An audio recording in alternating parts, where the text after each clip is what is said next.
Aka bo'lib o'zingiz bundan zo'rlarni haydab yuribsiz. Ukangiz uchun bitta bo'lsa shunaqasini bosib olmaysizmi? Juda ham ideal holatdagi bo'lgan BMW X6 X-Drive 40 avtomobil kelib qoldi-yu.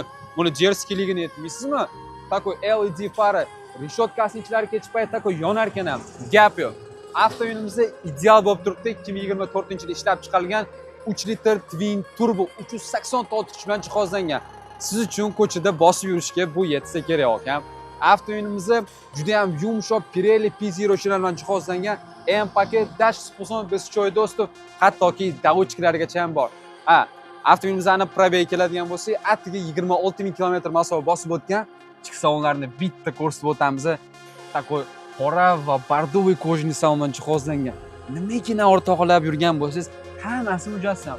Yo'lda pnevmatik diskmi, head-up display, hamma kardan akustika sistema, Abdu fotograf va sizni komfortingiz uchun juda ham tiniq ishlab beradigan 360 gradus kameralar. Eslatib o'tamiz, avtomobilimizda полностью M paket, orqa salonni ko'rsatib o'tamiz, takoy rombikoviy sideniya, 4 klimat kontrol, katta panoramna krasha. Bundan ortiq yana nima kerak ekan? Ukangizga olib bersangiz mazza haydab yuradilar. Narxiga keladigan bo'lsak, atiga 112 ming dollar. Akam, shuncha bizneslarni qilib yuribsiz, 112 ming dollarga ukangizga shunaqasini olib bersiz, olib beribsiz deb. Srochno shu videoni akangizga jo'natib qo'ying. Xudo xolasa nasib qilsin, shunaqa kamida shunaqa avtomobillarni haydab yurish.